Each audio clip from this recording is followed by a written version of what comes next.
Bonjour à tous. Merci Jean pour cette invitation à participer au webinaire de Premium Lux. Je suis là en lieu et place de notre ami Jonathan Burstein de Clearwater, qui lui est le vrai spécialiste du marché des fusions-acquisitions, mais qui est empêché ce jour. Pour ma part, avec Gageo, nous créons un fonds de dette afin de procurer des financements aux entreprises industrielles et commerciales, des financements à moyen terme, adossés à leur stock, et sur des durées de 5 à 7 ans, et pour des montants compris entre 5 et 15 millions d'euros. C'est nouveau dans le paysage financier français et qui correspond ou qui s'inspire de quelque chose qui existe aux États-Unis depuis bien longtemps. Donc ce fonds a été créé avec le soutien d'investisseurs de long terme, des investisseurs fonds de retraite essentiellement, ou bien des investisseurs du domaine parapublic. Et ça s'adresse à des entreprises qui ont un business plan solide, des niveaux de stock élevés et ou des équipements industriels utilisables et réutilisables. Notre objectif est de financer des ETI et des PME qui ont plus difficilement accès au financement bancaire et qui veulent poursuivre leur développement et leur croissance. Le financement Gageo est adossé au stock par l'intermédiaire d'un gage avec des possessions. Ce qui signifie que en cas de défaillance du créancier, en cas de défaillance de l'entreprise, le créancier pourra se financer, récupérer les stocks et éventuellement les revendre. Alors nos partenaires ou investisseurs parmi les plus connus sont la Banque européenne d'investissement, BPI France, CCR, la MIF, la CARAC. Et là, vous avez quelques citations de nos principaux investisseurs concernant le lancement de ce fonds. Bon, et maintenant, je passe directement au sujet qui est donc de parler des fusions-acquisitions en 2020 et au début 2021. Donc, contre toute attente, on pourrait dire, ou de manière un peu surprenante, le marché des fusions-acquisitions s'est bien tenu en 2020. On est à peine à 15% en dessous de 2019, qui était un cru record. Et on voit bien que, ça c'est dans le monde, en France, on est quasiment stable par rapport à l'année précédente. Un fait notable en France, c'est que les liquidités financières restent très importantes. Et donc, elles ne demandent qu'à s'employer.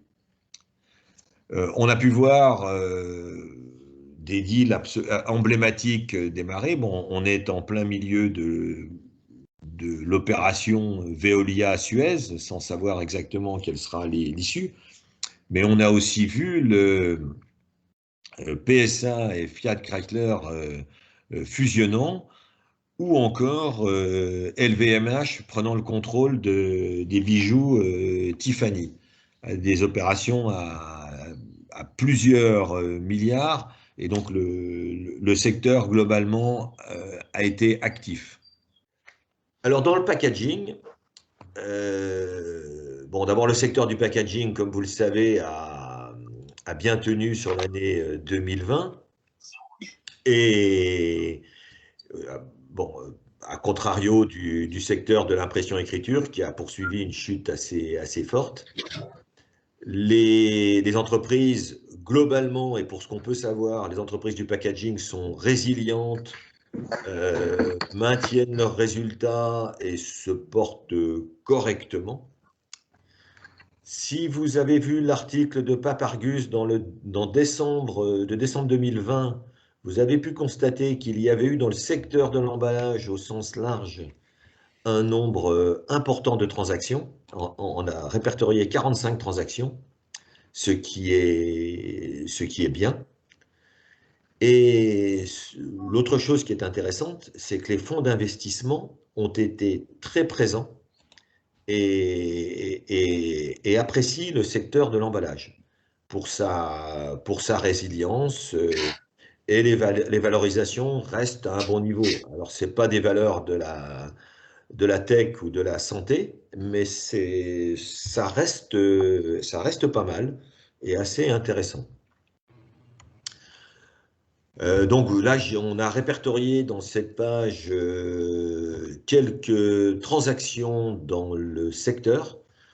On a vu que Plastibel avait été acquis par Clients, on a vu que Veralia s'était coté en bourse, et quand on sait ce qui s'était passé sur Veralia, le mal qu'avait eu Saint-Gobain à le céder il y a 5 ans, et quand on voit l'introduction en bourse qui s'est très bien faite et a une bonne valorisation, c'est très, très intéressant et très positif pour le secteur de l'emballage.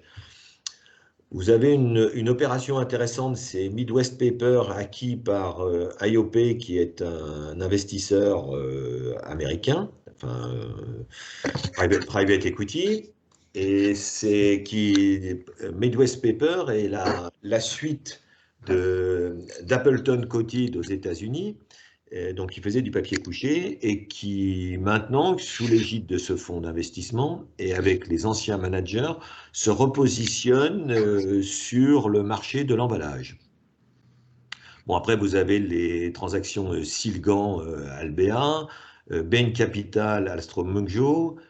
Alors, on peut faire quand même un aparté sur Bain. Bain a été très actif sur le secteur papier, emballage, papier technique, etc., puisque en quelques mois, enfin, ou 2 ans, a acquis Alstom Mungjo, Fedrigoni, Ritrama, Cordenons, et est devenu un acteur majeur. Bain est devenu un investisseur majeur dans le secteur. On a vu PSB, pardon, petite erreur, PSB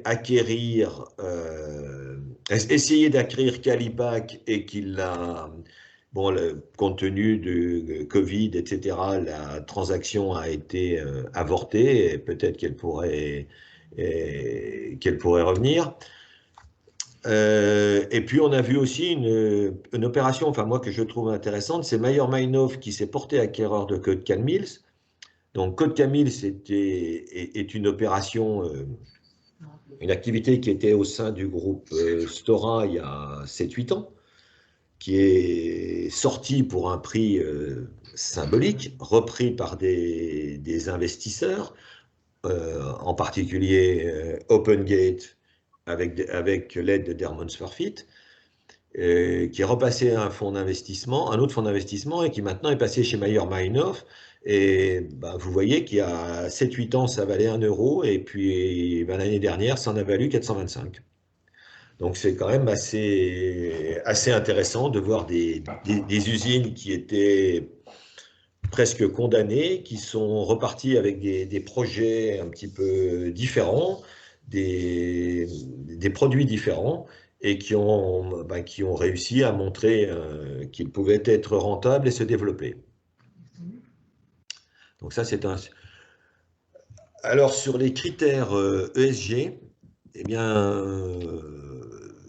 on a dit les clés de la finance durable. Il est clair qu'aujourd'hui,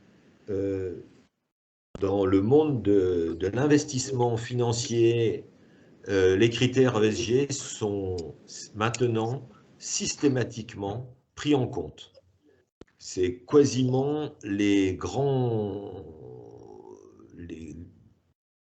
80 à 90% des fonds d'investissement dans le monde occidental se conforment aux exigences ESG.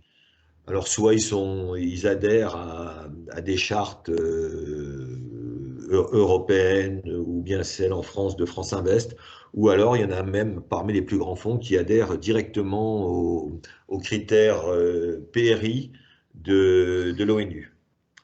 Et donc, c'est clair que chaque fois qu'il y a un investissement, ces critères sont pris en compte et doivent être pris en compte aussi dans le suivi.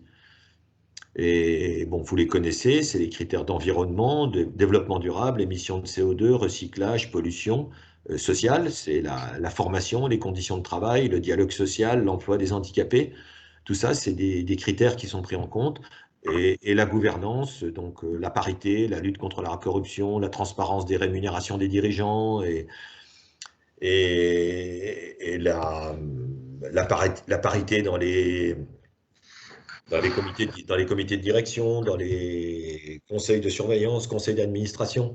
Et tout ça, maintenant, c'est systématiquement pris en compte et c'est une obligation. Comme je l'ai déjà dit, l'ESG est systématiquement pris en compte. Les grands investisseurs intègrent tous les critères ESG dans la politique d'investissement. Ceux qui ne le font pas sont très très rares. Et on a repris une citation du patron de BlackRock, Larry Fink, qui a, dans sa lettre annuelle aux directeurs généraux, aux directeurs d'investissement chez lui, les enjeux liés au développement durable au centre de sa stratégie d'investissement, en cessant d'investir dans des entreprises qui présentent un risque élevé lié à la durabilité. Donc c'est clair. Et puis en France, le gouvernement a créé le label ISR et normalement 90% des investisseurs français s'y réfèrent. Voilà.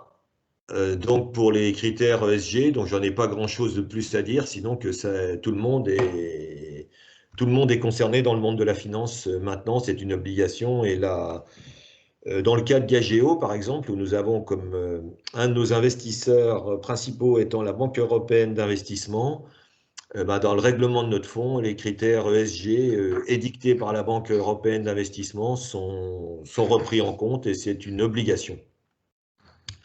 Alors, juste pour expliquer ce que l'on fait avec Diageo, c'est que l'on procure des financements de montants entre 5 et 15 millions sur des durées de 5 à 7 ans, éventuellement assortis d'un différé de remboursement et adossés à des stocks stables ou en complément éventuellement à des équipements. L'objectif, c'est de financer des ETI et des PME qui ont plus difficilement accès à des financements bancaires et de constituer pour nous, de constituer un couple risque-rendement attractif pour les investisseurs. Bon, les investisseurs étant la Banque européenne d'investissement ou des investisseurs en général de fonds de retraite, il faut qu'on leur procure des investissements, des rendements un peu supérieurs au marché monétaire aujourd'hui, qui est quand même proche de zéro. Et on pratique avec ce qu'on appelle un gage avec dépossession et pour accorder le financement, qui est une spécificité de la loi française. Voilà, merci beaucoup et si vous avez des questions, je suis disposé à y répondre.